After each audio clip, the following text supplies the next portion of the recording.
یہ ہے ایک خونی داستان جہاں ہر قدم پر موت گھات لگائے بیٹھی ہے۔ آدم خور درندے جو انسان کے گوشت کے پیاسے ہیں، اور ایک شکاری جو اپنی جان پر کھیل کر ان درندوں سے ٹکراتا ہے۔ پیش ہے آدم خوروں کی وادی۔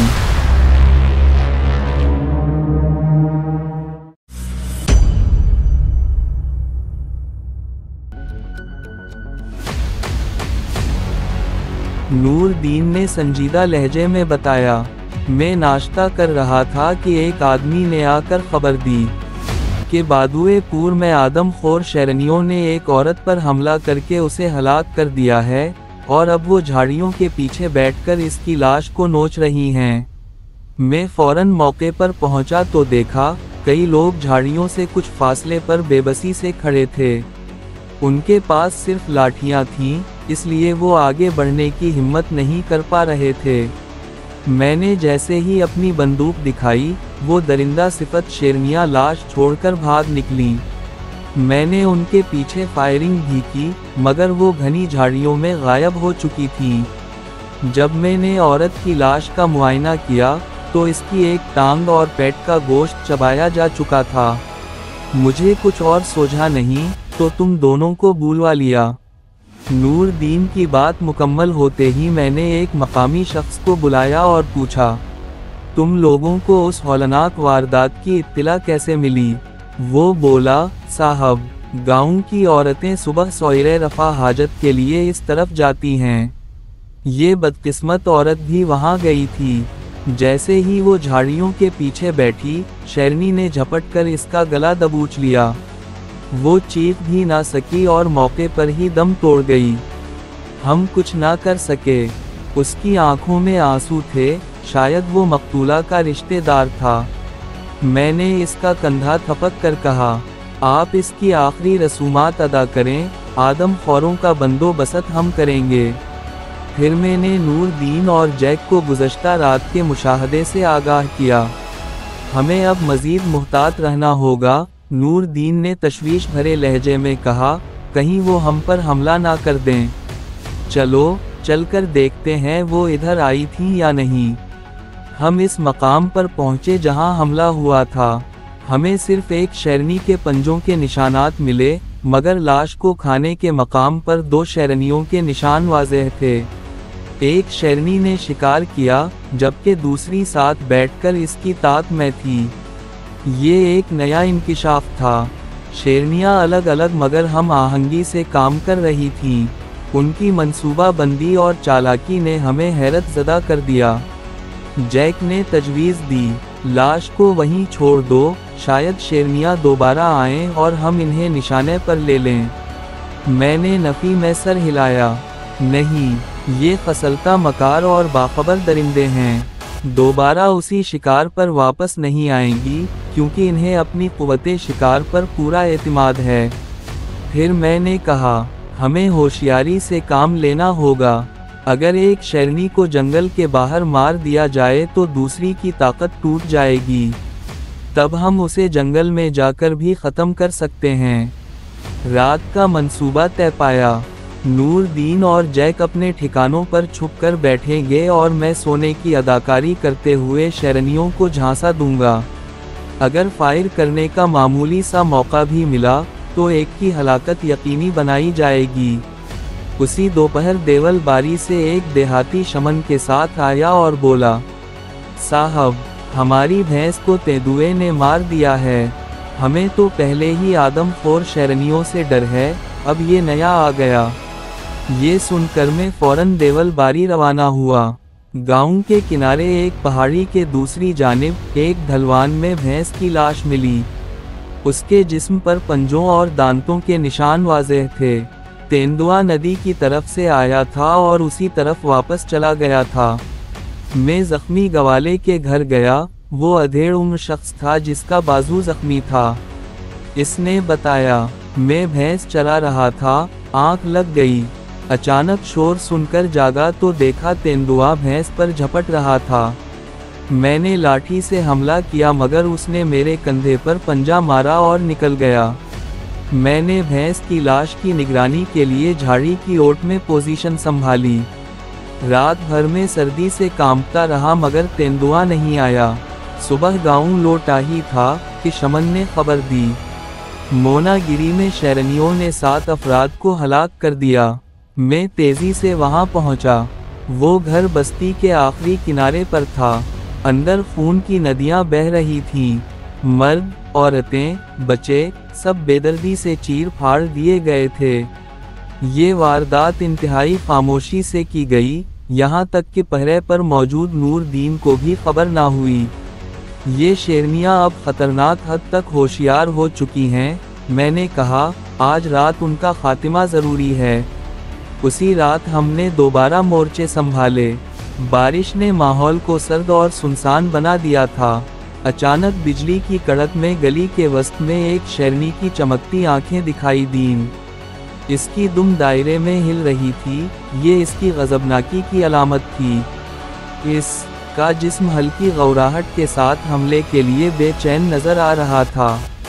میں یک قدم کرسی سے اٹھ کھڑا ہوا اور 2 قدم بڑھا کر رائفل کا رخ گلی میں کھڑی شیرنی کی طرف کر دیا۔ عین اسی لمحے آسمان پر بجلی کڑکی اور میری نظر ایک اور سائے پر پڑی۔ دوسری شیرنی اس چھت پر موجود تھی جہاں وہ گزشتہ رات دکھائی دی تھی۔ وہ بھی غیظ و غضب میں میرے تعاقب کے لیے بے تاب تھی۔ اس کے نوکیلے دانت بجلی کی روشنی میں صاف دکھائی دے رہے تھے۔ یہ منظر دیکھ کر میرے اندر ایک لمحے کو خوف کی لہر دوڑ گئی، مگر پھر میں نے اپنے اعصاب پر قابو پایا اور صورتحال کا تجزیہ کرنے لگا۔ ایک شکاری جب 2 خونخوار درندوں کے نرغے میں آ جائے تو فیصلہ کرنا دشوار ہو جاتا ہے کہ پہلے کس سے نمٹا جائے، لیکن چند لمحوں میں ہی میرے شکاری شعور نے اپنا کام دکھایا۔ گلی میں کھڑی شیرنی مجھ سے محض چند قدم کے فاصلے پر تھی، جبکہ دوسری چھت پر تھی، تقریباً 12 سے 15 فٹ دور، مگر نسبتاً زیادہ خطرناک۔ اس نے جھاڑیوں کی باڑ پھلانگ کر بلندی حاصل کی تھی، جو اسے حملے کے لیے موزوں پوزیشن فراہم کرتی تھی۔ یوں محسوس ہوتا تھا گویا دونوں نے مجھے مکمل طور پر گھیر لیا ہو۔ میرے اندر کا جوشیلا، تربیت یافتہ شکاری بیدار ہو چکا تھا، یا شاید موت کے سائے میں انسان کی تمام حس بیدار ہو جاتی ہیں۔ میں نے دل ہی دل میں پختہ عزم کر لیا، چاہے جان جائے، مگر ان میں سے ایک درندہ آج نہیں بچے گا۔ میں نے رائفل کا رخ چھت پر موجود شیرنی کی طرف موڑ دیا، یہ جیسے اس کے لیے اشتعال انگیزی کا اشارہ تھا۔ شیرنی نے گرج کر دھاڑ ماری اور لمحے بھر میں پوری طاقت سے میرے اوپر چھلانگ لگا دی۔ عین اسی پل میری انگلی نے رائفل کے ٹگر کو دبایا، گولی ہوا کو چیرتی شیرنی کی طرف لپکی۔ ایک وقت 2 باتیں ہوئیں، ایک تو گولی شاید اسے جا لگی، جس کا پتہ اس کی تکلیف بھری چیخ سے چلا، اور دوسرے لمحے اس کا پنجہ میرے بازو میں پیوست ہو گیا۔ میں آخری وقت پر ایک طرف جھک گیا تھا، اس لیے پوری شدت سے زخمی نہ ہوا، مگر بازو پر خاصی گہری خراشیں آ گئیں۔ میری رائفل ہاتھ سے چھوٹ کر دور جا گری۔ شیرنی تکلیف اور غصے میں دھاڑتی ہوئی الٹے قدموں گلی کی طرف بھاگ نکلی۔ اس کی ساتھی، جو گلی میں تھی، پہلے ہی فائر کی آواز سن کر فرار ہو چکی تھی۔ میں نے سوچا، ابھی یہ زخمی ہے، اگر موقع ہاتھ سے نکل گیا تو یہ اور زیادہ خونخوار ہو جائے گی۔ زخم کی پرواہ کیے بغیر میں سنبھلا، خون بہہ کر بارش کے پانی میں شامل ہو رہا تھا، اور سرد ہوا میرے جسم میں کپ کپی پیدا کر رہی تھی۔ جیسے ہی بجلی کی ایک اور چمک میں رائفل دکھائی دی، میں لپک کر اسے اٹھایا اور تیزی سے شیرنی کے تعاقب میں چل پڑا۔ وہ گلی کا موڑ کاٹ کر ایک کچے راستے پر آ نکلی تھی، جو کھیتوں کی جانب جاتا تھا۔ بارش موسلا دھار برس رہی تھی، راستہ کیچڑ سے بھر چکا تھا۔ کئی بار میں پھسلتے پھسلتے بچا، مگر مضبوط سول والے بوٹ میری مدد کر رہے تھے۔ شیرنی تیزی سے آگے بڑھ رہی تھی، مگر اس کی رفتار میں لنگڑاہٹ صاف جھلک رہی تھی۔ وہ بری طرح زخمی ہو چکی تھی اور لڑکھڑا رہی تھی۔ میں بھی پوری شدت سے اس کے پیچھے تھا۔ یکایک وہ ایک قطعے میں داخل ہو گئی جس میں گھٹنوں تک پانی جمع تھا اور لمبی لمبی جنگلی گھاس اگی ہوئی تھی۔ میں بھی بنا رکے اس قطعے میں داخل ہو گیا۔ اب ہم دونوں کے درمیان صرف چند گز کا فاصلہ باقی رہ گیا تھا۔ میں اس کی تکلیف آمیز کراہین صاف سن سکتا تھا۔ اچانک وہ رکی، پھر مڑی اور مجھے دیکھ کر ایک زوردار دھاڑ کے ساتھ جسٹ لگائی۔ میں چونک گیا مگر سنبھل کر رائفل سیدھی کی۔ بجلی کی چمک نے ماحول کو چند لمحوں کے لیے روشن کر دیا۔ اسی لمحے میں نے پورے حاضر دماغی سے گولی چلا دی۔ گولی نے نشانے پر جا کر شیرنی کے سر کو چیر کر رکھ دیا۔ وہ تڑپتی ہوئی میرے قدموں کے قریب آ گری۔ میں نے یقین دہانی کے لیے مزید 2 فائر اس کے وجود پر داغے۔ کچھ دیر تڑپنے کے بعد وہ ہمیشہ کے لیے خاموش ہو گئی۔ اس کا گرم گرم خون بارش کے پانی میں گولتا ہوا ہر طرف پھیل رہا تھا۔ میں نے آسمان کی طرف تشکر بھری نگاہ اٹھائی اور بوجھل قدموں سے واپسی کی راہ لی۔ بازو کی اذیت اب ناقابل برداشت ہو چکی تھی، خون کی کمی سے نقاہت محسوس ہو رہی تھی۔ ابھی بستی سے کچھ فاصلے پر ہی تھا کہ مجھے سامنے سے آتی چند ٹورچیں دکھائی دیں۔ وہ گاؤں کے لوگ تھے جن کی قیادت مکھیا کر رہا تھا۔ ان کے ہاتھوں میں لاٹھیاں اور فکر مند نگاہیں تھیں۔ مکھیا نے قریب آ کر کہا، ہم نے گولیوں کی آواز سنی، فوراً سمجھ گئے کہ آپ نے کوئی بڑا کارنامہ سر انجام دیا ہے۔ کیا واقعی آپ نے شیرنی کو ہلاک کر دیا؟ میں نے کراہتے ہوئے جواب دیا، جی ہاں، ایک کو مار دیا ہے، دوسری نکل گئی۔ اس کی لاش اس قطعے میں پڑی ہے۔ مکھیا نے فوراً اپنے آدمی اس طرف روانہ کیے۔ پھر اس نے میری زخمی بازو کی طرف دیکھا اور فکر مند لہجے میں پوچھا، یہ چوٹ کیسی ہے؟ میں نے جواب دیا، بس معمولی خراشیں ہیں، شکاری کے لیے ایسی چوٹیں عام ہیں۔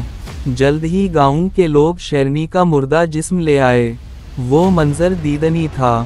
بستی والے بارش اور اندھیرے کی پرواہ کیے بغیر شیرنی کے انجام پر خوش ہو رہے تھے۔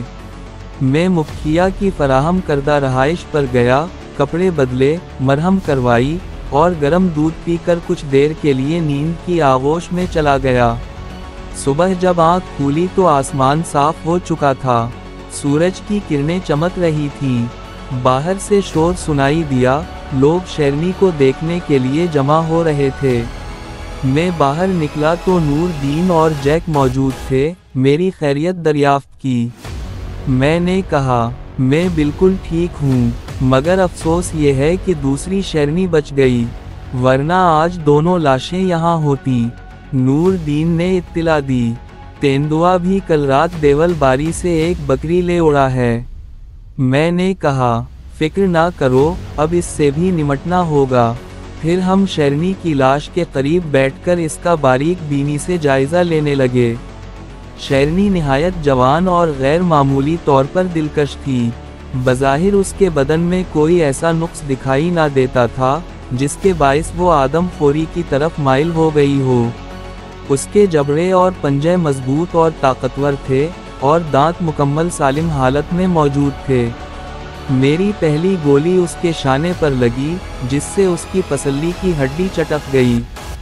دوسری گولی نے اس کی کھوپڑی کو اوپری حصے سے چیر کر رکھ دیا، جبکہ تیسری گولی اس کے سینے کو چیرتی ہوئی پار ہو گئی۔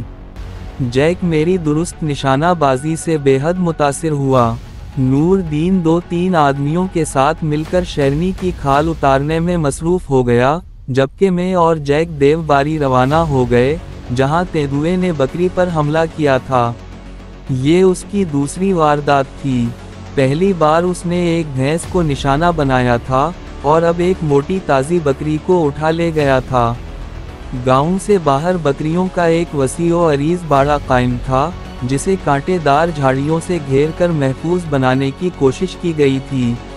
تیندوے نے نہایت پھرتی سے اس باڑ کو پھلانگا اور ایک بڑی بکری کو جبڑوں میں دبا کر لے گیا۔ چونکہ باڑہ مضبوطی کے معیار پر پورا نہیں اترتا تھا، اس لیے وہ بآسانی شکار سمیت فرار ہونے میں کامیاب ہو گیا۔ ہم نے ریور کے مالک سے تفصیلات دریافت کیں۔ اس نے بتایا،